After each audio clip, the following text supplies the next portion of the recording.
अस्सलाम वालेकुम to all of you. आप लोग देख रहे हैं मैथमेटिक्स बाय राना फैसल। हमारा जो लास्ट लेक्चर था उसमें हमने एक्सरसाइज 1.3 के जो फर्स्ट 3 क्वेश्चंस थे हमने उसका सोल्यूशन फाइंड किया था। तो इस लेक्चर में हम लोग जो उसके रिमेनिंग क्वेश्चंस हैं, क्वेश्चन नंबर 4, 5, 6, 7 और 8, उनका सोल्यूशन हम लोग फाइंड करेंगे। ये आप लोगों की आसानी के लिए या पहले मैं बता रहा हूँ। बेसिकली क्वेश्चन नंबर 4 के 3 पार्ट्स 1, 3 और 5 सोल्व किए हैं। क्वेश्चन नंबर 5 के 1, 3, 6 और 10 ये जो पार्ट्स हैं सोल्व किए। रिमेनिंग जो थे वो एग्जैक्ट सेम थे, इस वजह से जो है वो उनको सोल्व नहीं किया। तो स्टार्ट करते हैं बेसिकली उसका। अच्छा ये देखें, इसका क्वेश्चन नंबर 4 है क्या। बेसिकली उसने कहा है perform the indicated operation and simplify the following. आपने बेसिकली जो भी इस क्वेश्चन में ऑपरेशंस गिवन है आपने उसको परफॉर्म करना है और इसको सिंप्लीफाई करना है। ऑपरेशन से मुराद ये कि अगर एडिशन का क्या है तो एडिशन करना है, मल्टीप्लिकेशन का क्या है तो मल्टीप्लिकेशन करनी है, सब्ट्रैक्शन का क्या है तो सब्ट्रैक्शन ऑफ मैट्रिसेस करनी है। ठीक है, ये क्वेश्चन नंबर 4 का पार्ट नंबर 1 है। बेसिकली उसने ये हमें क्वेश्चन दिया हुआ है, ठीक है, इसका हमने सोल्यूशन फाइंड करना है। अब सबसे पहले आपने याद रखना है कि इसमें ना बोर्ड मास रूल अप्लाई होता है। बोर्ड मास रूल कहते हैं कि सबसे पहले अगर आपको किसी भी इक्वेशन को, किसी भी चीज़ को अगर आपने सिंप्लीफाई करना है तो आपने सबसे पहले उसमें ब्रैकेट्स को सोल्व करना है। ठीक है, ये दो मैट्रिसेस थे और इनके इर्द गिर्द ये देखिए एक ब्रैकेट लगी हुई है। आपने सबसे पहले इन दोनों को आपस में सोल्व करना है। ये दोनों आपस में ऐड हो रहे हैं तो आप सिंपल इनकी जो एंट्रीज हैं इनको आपस में ऐड कर लेंगे। जैसे 1 है, 1 0 में ऐड हो जाएगा, 0 2 में ऐड होगा, इधर से 0 3 में ऐड होगा, 1 जो है 0 में ऐड होगा और प्लस का साइन एज इट इज और ये वाला मैट्रिक्स एज इट इज नीचे आ गया। ठीक है, 1 + 0 1 हो गया, 0 + 2 2 हो गया, 0 + 3 3 हो गया, 1 + 0 1 हो गया, प्लस का साइन एज इट इज और ये वाला मैट्रिक्स एज इट इज नीचे आ गया। 1 + 1 आप इधर हो गया, दोबारा फिर से आपने इन दोनों मैट्रिक्स को ऐड करना है। 1 1 में ऐड होगा, 2 1 में ऐड होगा, 3 1 में ऐड होगा और 1 0 में ऐड होगा। 1 + 1 2 हो गया, 2 + 1 3 हो गया, 3 + 1 4 हो गया, 1 + 0 क्या हो गया आपके पास 1। ठीक है, तो मेरा ख्याल है इसमें किसी किस्म का प्रॉब्लम नहीं होगा।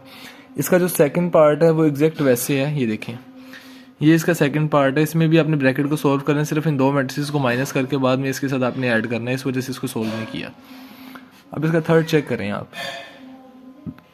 थर्ड पार्ट, ये 3 मैट्रिसेस आपको गिवन है, उसी तरह सबसे पहले आप ब्रैकेट को सोल्व करेंगे। आप इसको 1 - 2 करेंगे। देखें 1 2 से माइनस हो जाएगा, उसके बाद 0 2 से माइनस हो जाएगा, उसके बाद 2 2 से माइनस हो जाएगा। इनको माइनस करेंगे, 1 - 2 -1 आ गया, 0 - 2 -2 आ गया, 2 - 2 क्या आ गया 0। उसके बाद ये दोनों मैट्रिसेस आपस में ऐड हो रहे हैं, तो ऐड होने का मतलब है 2 +- -1। ठीक है, ये माइनस है ना, क्योंकि प्लस माइनस माइनस होता है, इस वजह से यहाँ पे 2 - 1 आ गया। फिर 3 एज इट इज, उसी तरह +- -3 - 2 आ गया, 1 एज इट इज +0, 2 - 1 1 हो गया, 3 - 2 1 हो गया, 1 + 0 1 हो गया। ये इसका सोल्यूशन निकल आया। ठीक है, और ये है अब इस क्वेश्चन का 5th पार्ट बेसिकली। ठीक है, ये दो मैट्रिसेस हैं, ये आपस में ऐड हो रहे हैं। ठीक है, उसी तरह जो इसकी कोरिस्पोंडेंस एंड पूरे कोरिस्पोंडिंग जो एंट्रीज है उनको आपने आपस में ऐड करना है। 1 + 1 2 + 0 3 +- -2 2 +- -2 3 +- -1 1 + 0 3 + 0 1 + 2 2 +- -1 1 + 1। ये देखें आप, 1 + 1 2 हो जाएगा, 2 + 0 2 हो जाएगा, 3 - 2 1 हो जाएगा, 2 - 2 0 3 - 1 2 1 + 0 1 3 + 0 3 1 + 2 3 2 - 1 1। तो ये आपके पास सिंपल इसका सॉल्यूशन आ गया। ठीक है, अब आ जाएं क्वेश्चन नंबर 5 के ऊपर। अब अच्छे देखें, क्वेश्चन नंबर 4 का 6 पार्ट ये एग्जैक्ट 1 वाले की तरह था। ठीक है, यही वजह थी कि इनको सोल्व नहीं किया, क्योंकि बिल्कुल सेम थे। अच्छा, ये अब आ गए हम क्वेश्चन नंबर 5 के ऊपर। उसने आपको दो मैट्रिसेस गिवन किए हैं, तीन मैट्रिसेस दिए हैं, ए बी और सी, और आपको कहा है कि आपने वेरीफाई द फॉलोइंग रूल्स। आपने वेरीफाई करना है कि ये जो है मतलब लेफ्ट हैंड साइड आपकी राइट हैंड साइड के इक्वल है या नहीं है। ठीक है, तो ये देखें, हमने उसी तरह ये मैट्रिसेस लिखे जो हमें 3 गिवन थे, ए बी और सी, और आपने सबसे पहले वेरीफाई करना था कि ए + सी जो है वो सी + ए के इक्वल है या नहीं। आपने सिंपल ए + सी लिखा, यहाँ पर एक मैट्रिक्स लिखा ए जो आपको पहले ही गिवन था, प्लस का साइन, क्योंकि लेफ्ट हैंड साइड में ए + सी है, प्लस का साइन आ गया, और सी आपके पास ये था, ये आपने लिखा। इसी तरह जैसे भी आप देख कर आए कि मैट्रिक्स को ऐड कैसे करना है, आपने उसके कोरिस्पोंडेंस एंट्रीज को जो है वो आपने ऐड कर देना। 1 +- -1 2 + 0 हो गया, 3 + 0 हो गया, 2 + 0 3 +- -2 1 + 3 1 + 1 -1 + 1 0 + 2 1 माइनस 1 आपके पास 0 हो गया, 2 प्लस 0 2 हो गया, 3 प्लस 0 3, 2 प्लस 0 2 हो गया, 3 माइनस 2 1 आ गया, 1 प्लस 3 आपके पास 4 आ गया, 1 प्लस 1 2, 1 माइनस 1 0, 2 प्लस 0 2 आ गया। ये आपके पास आंसर आ गया बेसिकली a प्लस सी का। अब आपने इसकी राइट हैंड साइड फाइंड करनी है c प्लस ए। आपने इधर c लिखा और इधर a लिखा, उसी तरह हम दोनों को आपस में ऐड किया। अब आप ये चेक करें, ये आंसर और ये आंसर एग्जैक्ट आपके पास सेम है। इसका मतलब क्या है कि a प्लस सी प्लस ए के बराबर है। ये कहने राइट हैंड साइड जो है वो आपकी लेफ्ट हैंड साइड की इक्वल है। मेरा ख्याल है इसमें किसी किस्म का कोई प्रॉब्लम आपको नहीं होगा, ठीक है। अच्छा, इसी तरह इसका नेक्स्ट पार्ट था कि 2a प्लस बी आपने प्रूव करना था कि वो a प्लस बी के बराबर है, ठीक है। आपने सिंपल रूल फॉलो किया। सबसे पहले आपने लेफ्ट हैंड साइड इसकी ले ली, 2a प्लस बी ले लिया, ठीक है। 2a प्लस बी है, 2 तो वैसे का वैसे आ गया, a की जगह हमने a की वैल्यूज एंटर कर दी जो हमें गिवन है, बाकी प्लस का साइन भी एज इट इज़ आ गया, और b की जगह आपने मैट्रिक्स मतलब मैट्रिक्स की वैल्यूज एंटर कर दी जो आपको गिवन थी। a b और c तीनों मैट्रिक्स की वैल्यूज आपको गिवन थी ना, वो आपने यहाँ पर ऐड कर ली और 2 ऐसे का ऐसे आ गया। अब ये आपने मल्टीप्लिकेशन ऑफ मैट्रिक्स में मैंने अपने लास्ट लेक्चर्स में बताया था आपको कि आपने सिर्फ जब बाहर 2 होगा तो आपने उस बाहर जो भी कांस्टेंट होगा 2 3 4 कुछ भी, अगर वो बाहर इस तरह अपीयर हो जाए तो आपने उसको अंदर वाली जितनी भी एंट्रीज हैं आपने उन सब के साथ उसको मल्टीप्लाई करवा देना, ठीक है। अगर बाहर आ गया वो तो 2 चूंकि बाहर है और अंदर वाली सारी की सारी एंट्रीज के साथ जब वो मल्टीप्लाई होगा तो क्या बनेगा देखें, 2 1 the 2, 2 2 the 4, 2 3 the 6, 2 2 the 4, 2 3 the 6, 2 1 the 2, 2 1 the 2, 2 जब -2 से मल्टीप्लाई होगा -2, 2 0 द 0, ठीक है। और प्लस ये वैसे का वैसे आपके पास आ गया। उसी तरह अब आपके पास ये दो मैट्रिसेस बन गए और इन दोनों को आप अपने आपस में क्या कर देना, ऐड कर देना। वो आपको करना आता है, वो कोई किसी किस्म का ऐसा इशू नहीं है। 2 + 1 हो गया, 4 - 1 हो गया, उसको आपने सोल्व किया, ये आपके पास आंसर आ गया 2a + b का, ये आपके पास आंसर आया, ठीक है। अब आपने इसकी ली राइट हैंड साइड, ठीक है। राइट हैंड साइड इसकी क्या है, a + b है। अब राइट हैंड साइड को बेसिकली करने के लिए आपने क्या किया कि आपने उसी तरह लिखा a + b, ये आपने a की वैल्यूज एंटर कर दी, यहाँ पे प्लस का साइन आ गया, ब्रैकेट वैसे का वैसे आ गया, a की जगह फिर मैट्रिक्स के आगे मैट्रिक्स की वैल्यूज आ गई, a की प्लस का साइन, और ये b की जगह उसकी वैल्यूज आ गई। अब आपको बताया था इस चीज़ का कि बेसिकली, अच्छा ये बेसिकली आपने उसी तरह a लिखा प्लस आपने ये सारा कुछ लिख दिया। अब इस चीज़ का शुरू में आपको लेक्चर के स्टार्ट में बताया कि सबसे पहले आपने ब्रैकेट्स को सोल्व करना है, ठीक है। ब्रैकेट में जो दो मैट्रिसेस हैं जो इनको ऑपरेशन है, सबसे पहले इसको सोल्व करना है। मतलब दो मैट्रिसेस है ना ब्रैकेट में और ये ऐड हो रहे हैं, आपने सबसे पहले इनको सोल्व किया, इनको ऐड किया, 1 + 1 2 - 1 3 + 1 सारा का सारा करने के बाद ये आंसर आया। उसके बाद जो आंसर आया आपने उसको इसके साथ ऐड किया जो ये चलता आ रहा है, ठीक है। इन दोनों को भी आपने उसी तरह आपस में ऐड किया, ऑपरेशन आपने एडिशन का परफॉर्म किया, 1 + 2 हो गया, 2 + 1 हो गया, 3 + 4 हो गया, 2 + 4 हो गया, 3 + 1 हो गया, 1 + 3 हो गया, 1 + 4 हो गया, -1 + 0 हो गया और 0 + 3 हो गया, ठीक है। उसको सोल्व किया, ये आंसर आया। अब आप ये देखें क्या आपका आंसर इसके बराबर आया। ये हमारे पास 2a + b का आंसर है और ये हमारे पास a + b का आंसर है। ये दोनों आंसर आपके पास एग्जैक्ट सेम है। इसका मतलब 2a + b किसके बराबर है, a + b के इक्वल है ये चीज़, ठीक है। और यही चीज़ आपने प्रूव करनी थी बेसिकली, ठीक है। और ये इसका है 10th पार्ट। बेसिकली आपने प्रूव करना है कि 2a + 2b = 2 × a + b। Left hand side आपने ली, 2a + 2b आपने लिखा, ठीक है। तो 2 वैसे का वैसे a मैट्रिक्स आ गया, +2 वैसे का वैसे इधर से b मैट्रिक्स आ गया। अभी आपको बेसिकली बताया है कि जब भी कभी बाहर कांस्टेंट आ जाए, ठीक है, और वो मैट्रिक्स के साथ मल्टीप्लाई हो रहा हो तो वो मैट्रिक्स की जितनी भी कोरस उसके एंट्रीज होती हैं सब के साथ मल्टीप्लाई होता है। 2 इन सब एंट्रीज के साथ आपका मल्टीप्लाई होगा।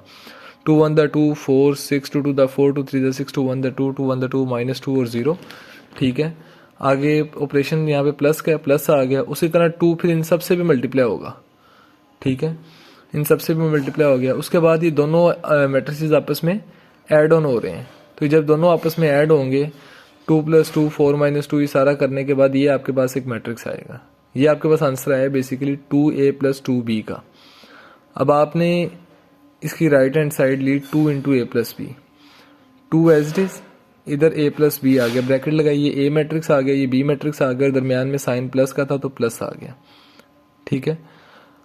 अब ब्रैकेट सबसे पहले आपने सोल्व करनी होती है, आपको बताया। ब्रैकेट आपने जब सोल्व किया, आपने इन दोनों मैट्रिसेस को आपस में ऐड ऑन किया। जब आपने इन दोनों को आपस में ऐड किया, ठीक है, तो उसी तरह 1 + 1 हुआ, 2 - 1 हुआ, 3 + 1 हुआ, 2 + 2 हुआ, 3 - 2 हुआ, 1 + 2 हुआ। इस सारा कुछ करने के बाद ये आपके पास मैट्रिक्स आया, ठीक है।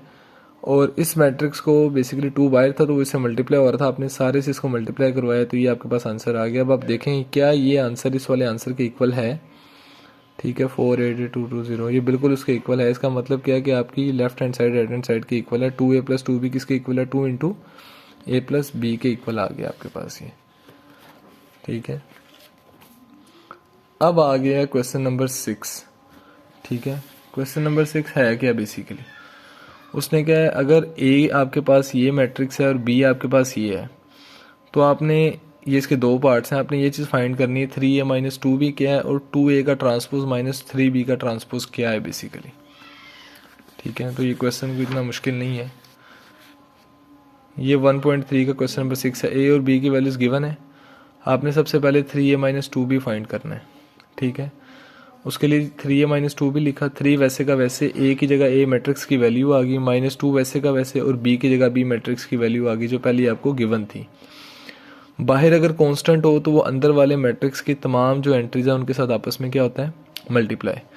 3 × 1 = 3 हो जाएगा, 3 × 2 = 6 हो जाएगा, 3 × 3 = 9 हो जाएगा और 3 × 4 = 12 हो जाएगा। उसी तरह जब 2 इन सबसे मल्टीप्लाई होगा, 2 × 0 = 0, 2 × 7 = 14, 2 - 3 = -6, 2 × 8 = 16। अब ये दो मैट्रिसेस आपस में क्या हो रहे हैं, माइनस हो रहे हैं। माइनस कैसे होंगे, 3 - 0 हो गया, -6 - 14 हो गया, 9 - -6। अच्छा ये देखिए 9 है और इधर -6 है, ये दोनों आपस में क्या हो रहे हैं, माइनस। 9 - -6 माइनस माइनस प्लस हो जाएगा, 9 + 6 हो जाएगा।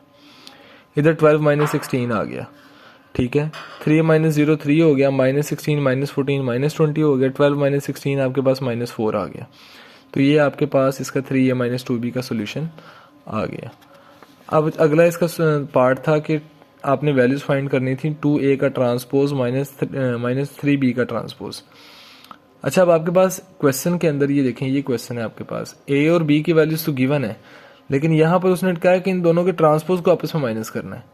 तो आप क्या करोगे, a आपको पास गिवन है और b आपके पास गिवन है, आप उन दोनों का ट्रांसपोज ले लोगे। वो फाइंड करना आपको बड़े अच्छे तरीके से समझाया हुआ, अगर नहीं जिन्होंने वो वीडियोज़ देखी वो समझ लें कि ट्रांसपोज कैसे लेते हैं। बेसिकली रो को आप कॉलम में चेंज करते हो। ये 1 और -2 एक रो है, उसको आप कॉलम में चेंज कर दोगे, ये 1 और -2 हो जाएगा। 3 और 4 एक रो है, इसको भी आप एक कॉलम में चेंज कर दोगे, ये 3 और 4 हो जाएगा। इसी तरह b है, b का ट्रांसपोज लोगे वो ये आ जाएगा। अब ये चीज़ आपने फाइंड करनी थी, 2a का ट्रांसपोज माइनस 3b का transpose, 2 as it is, a के ट्रांसपोज की जगह a के ट्रांसपोज की वैल्यू आ गई। उसके बाद -3 एज इट इज़ और b के ट्रांसपोज की जगह b के ट्रांसपोज की वैल्यू आ गई। उसी तरह 2 को आप इन सब से मल्टीप्लाई करवाओगे, उसके बाद 3 को इन सब से मल्टीप्लाई करवाओगे और ये दोनों आपस में चूंकि माइनस हो रहे हैं तो आप इन दोनों को आपस में माइनस करवा दोगे। 2 - 0 हो जाएगा, 6 -9 है, माइनस माइनस प्लस हो जाएगा, 6 + 9 हो जाएगा, -4 -21 हो जाएगा और 8 - 24 हो जाएगा। ये इसका सोल्यूशन आपके पास आ गया, 2 - 25 15 और -16। तो ये क्वेश्चन नंबर 6 आपके पास सारा का सारा सोल्व हो गया, ठीक है। तो होपफुली इसमें किसी प्रॉब्लम नहीं होगी आप लोगों को। अभी इसका है आगे बेसिकली क्वेश्चन नंबर 7, ठीक है। क्वेश्चन नंबर 7 है क्या, इसको एक दफ़ा पढ़ लें और ये इंतहाई इंपॉर्टेंट क्वेश्चन है। अगर if 2 × this + 3 × this is equal to this then find a and b। ये क्वेश्चन आपको गिवन है कि अगर 2 इस मैट्रिक्स के साथ मल्टीप्लाई और 3 इस मैट्रिक्स के साथ मल्टीप्लाई और वो इसके इक्वल है तो आपने a और b की वैल्यूज बेसिकली फाइंड करनी है। ये क्वेश्चन है, ठीक है। तो सबसे पहले तो आपने क्वेश्चन को यहाँ पे दोबारा लिख दिया ना। देखें 2 इससे मल्टीप्लाई और अंदर मैट्रिक्स के साथ, तो आप इसको सिंपल पहले इसको मल्टीप्लाई करवाएं, देखें क्या आता है। 2 × 2 = 4, 2 × 4 = 8, 2 × -3 -6। इधर 3 को इस मैट्रिक्स के साथ मल्टीप्लाई करवा दें, 3 × 1 = 3, 3b 3 × 8 = 24, 3 × 4 = 12 और ये चीज़ ऐसे की ऐसे आ गई। यहाँ पर ये 1 है बेसिकली और कुछ भी नहीं है, ठीक है। अब ये दोनों आपस में बेसिकली ऑपरेशन एडिशन का ही दोनों आपस में ऐड हो रहे हैं। 4 + 3 हो जाएगा, 8 + 3b हो जाएगा, -6 + 24 हो जाएगा, 2a ± -12 हो जाएगा, 2a - 12 और 7 18 10 और 1 आ गया वैसे का वैसे। 4 और 3 7 हो गया, 8 + 3 भी वैसे का वैसे। 24 - 6 18 हो गया, 2a - 12 वैसे का वैसे, और ये चीज़ तो वैसे की वैसे। अच्छा, अब ये दोनों आपस में क्या है, इक्वल है। मैट्रिसेस की जब हमने टाइप्स ऑफ मैट्रिसेस में हमने पढ़ा था कि कोई से दो मैट्रिसेस उस वक्त इक्वल होते हैं जब उनके कोरेस्पोंडेंस जो एंट्रीज हैं वो भी आपस में क्या होती हैं, इक्वल होती हैं। देखें इधर भी 7 है, ये पेन कोई खास चल नहीं रहा, इधर भी 7 है, इधर भी 7 है, दोनों इक्वल है। इधर भी 18 है, इधर भी 18 है। इधर 8 + 3 भी है और इधर क्या है 10 है। इसका मतलब है अगर 7 7 के 18 18 के इक्वल है तो ये वाली जो एंट्री है वो इस वाली एंट्री की इक्वल होगी और ये वाली एंट्री इस वाली एंट्री के इक्वल होगी। 8 + 3 भी किसके इक्वल होगी, 10 के। 2a - 12 किसके इक्वल होगी, 1 के। 8 इधर प्लस हो रहा है, इधर आगे क्या हो जाएगा -10 - 8 2। b इधर 3 से मल्टीप्लाई हो रहा है तो जाके क्या हो जाएगा, डिवाइड। ये क्या हो जाएगा, b = 2/3। उसी तरह 2a - 12 किसके इक्वल होगा, 1 के, क्योंकि 7 18 ये तो इधर से इधर आ गया ना, ये इसके बराबर, ये इसके बराबर। 2a - 12 किसके बराबर है, 1 के। 12 इधर माइनस हो रहा है, इधर आगे क्या हो जाएगा, +12 + 1 13। a इधर 2 से मल्टीप्लाई हो रहा है, इधर आगे डिवाइड हो जाएगा, a = 13/2। ये आपके पास आंसर निकला। और ये क्वेश्चन ना मतलब बोर्ड के लिए ऐसे तो बहुत अहम है। जो 9th क्लास के बोर्ड के पेपर में उनमें काफ़ी दफ़ा ही क्वेश्चन आया हुआ है, इसको ज़रा ज़्यादा गौर से देख लीजिएगा। और नेक्स्ट है क्वेश्चन नंबर 8 है। आपको a और b दो मैट्रिसेस गिवन है, ठीक है, और आपने उसके 6 पार्ट्स हैं, बेसिकली इनको सोल्व करना है। या मैं अगर ये कहूँ कि आपने ये शो करना है कि अब देखें इसका पार्ट नंबर 1 देखें। a और b दो मैट्रिसेस हैं, आपने वेरीफाई करना है कि a + b का जो ट्रांसपोज है वो इस चीज़ के इक्वल है, a के ट्रांसपोज प्लस b के ट्रांसपोज के।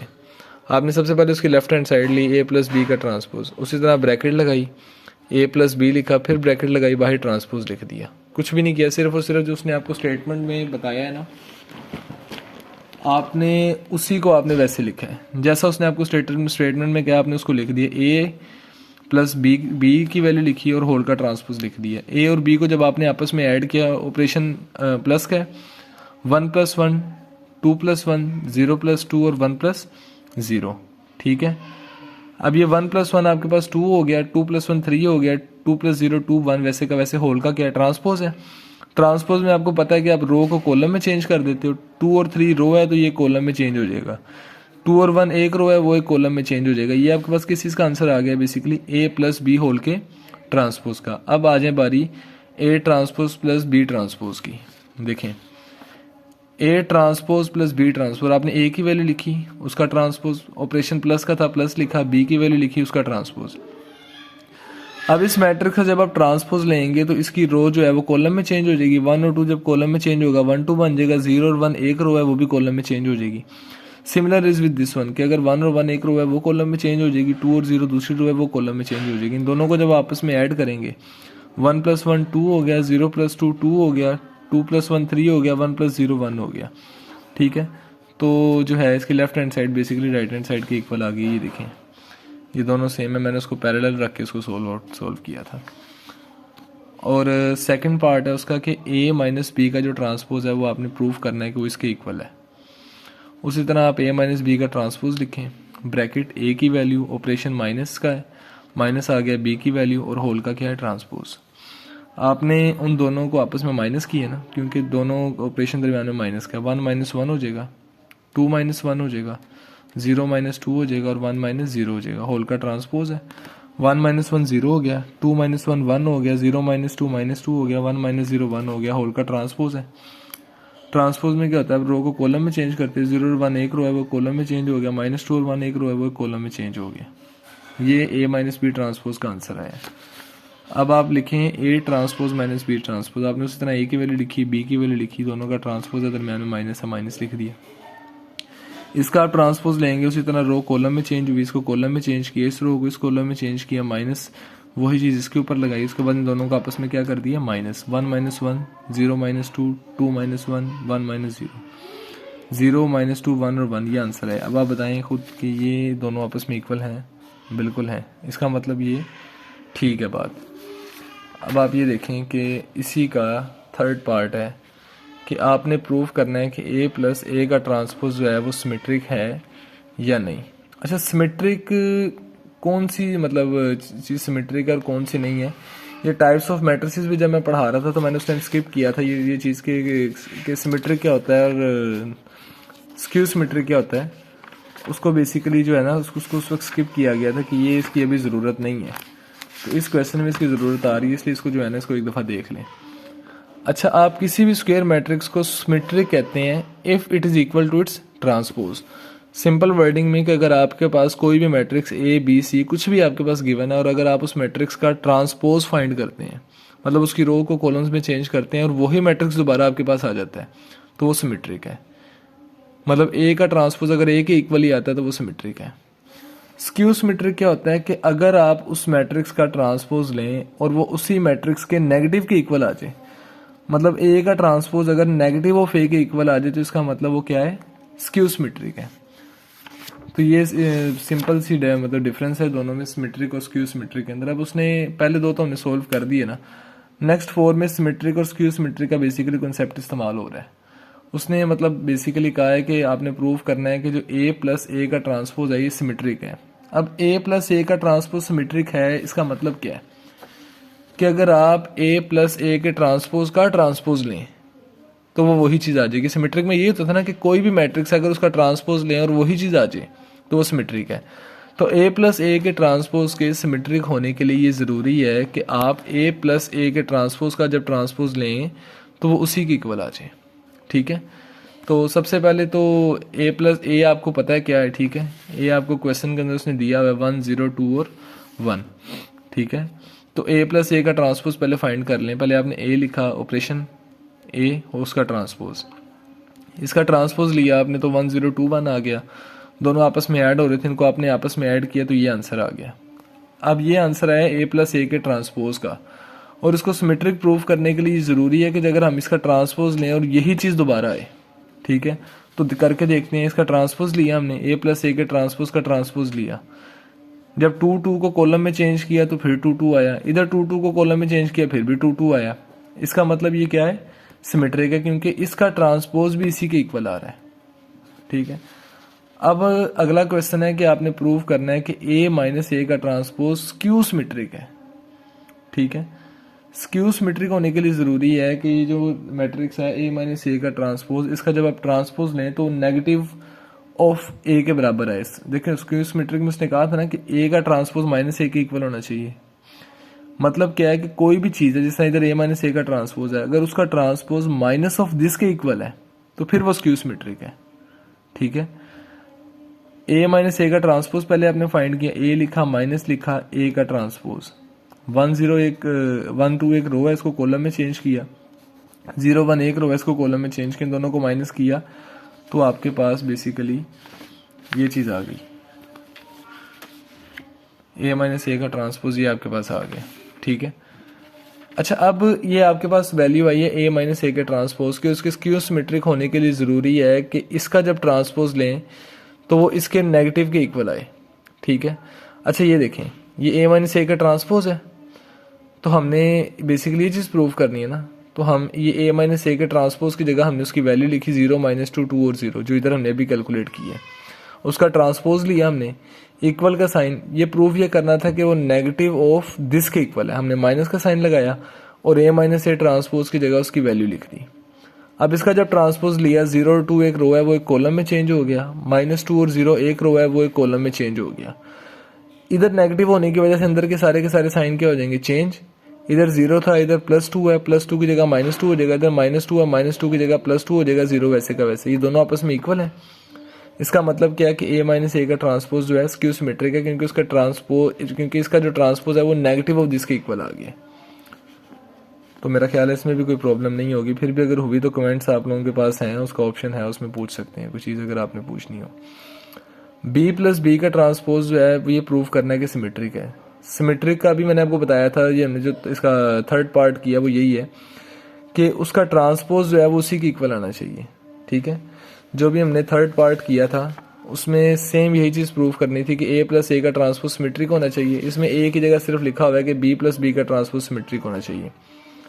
उसका मतलब है कि इसका ट्रांसपोज इसके इक्वल है। सबसे पहले बी प्लस बी का ट्रांसपोज फाइंड कर लिए, बी प्लस बी का ट्रांसपोज, उसी तरह इसका ट्रांसपोज लेंगे, रो को कॉलम में चेंज करेंगे, ठीक है, ये आ जाएगा आपके पास। इन दोनों को आपस में ऐड करेंगे तो ये चीज़ आपके पास आ जाएगी, ठीक है।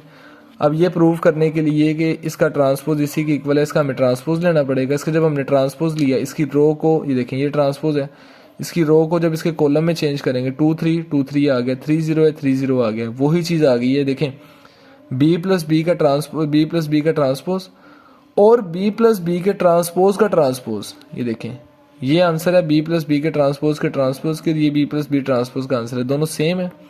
इसका मतलब बी प्लस बी का ट्रांसपोज क्या है, सिमेट्रिक है। अब आपने ये प्रूफ करना है क्वेश्चन नंबर 4 की तरह, जिस तरह क्वेश्चन नंबर 4 में a माइनस ए का ट्रांसपोज क्यू सिमेट्रिक प्रूफ करना था, इसमें b माइनस बी का ट्रांसपोज क्यू सिमेट्रिक प्रूफ करना है। सबसे पहले तो b माइनस बी का ट्रांसपोज फाइंड कर लेना, b लिखा माइनस b लिखा, उसका ट्रांसपोज, इसका ट्रांसपोज फाइंड किया, रो को कॉलम में चेंज किया, उन दोनों को आपने आपस में माइनस किया, तो ये आंसर आ गया। ये किसका आंसर है, b माइनस बी के ट्रांसपोज का। उसको स्क्यू सिमेट्रिक प्रूफ करने के लिए ये b माइनस बी के ट्रांसपोज का आंसर है, ठीक है ना। इसको स्क्यू सिमेट्रिक प्रूफ करने के लिए ये ज़रूरी है कि ये जो b माइनस बी का ट्रांसपोज आया है, ये सारी चीज़, इसका जो ट्रांसपोज है वो नेगेटिव ऑफ दिस के इक्वल हो, क्योंकि स्क्यू सिमेट्रिक में नेगेटिव ऑफ दिस के इक्वल होता है। हमने b माइनस बी का ट्रांसपोज लिखा जो आया था, होल का transpose is equal to minus b minus b के ट्रांसपोज की वैल्यू ये सारी की सारी यहाँ लिख दी। अब इसका ट्रांसपोज लेंगे, रो को कॉलम में चेंज किया, इस रो को भी कॉलम में चेंज किया, इक्वल टू नेगेटिव होने की वजह से अंदर के सारे साइन इसके चेंज हो गए, माइनस माइनस प्लस हो जाएगा, इधर -1 आ जाएगा, ये दोनों चीज़ें सेम है। इसका मतलब है क्योंकि b माइनस बी के ट्रांसपोज का ट्रांसपोज जो है वो नेगेटिव ऑफ जिसके इक्वल है, तो b माइनस बी का ट्रांसपोज जो है वो क्या है, स्क्यू सिमेट्रिक है। अगर किसी किस्म की एम्बिगिटी हो, कुछ चीज़ समझ ना आ रही हो तो पूछ सकते हैं आप लोग, ऑप्शन आप लोगों के पास खुली है। Thank you for watching.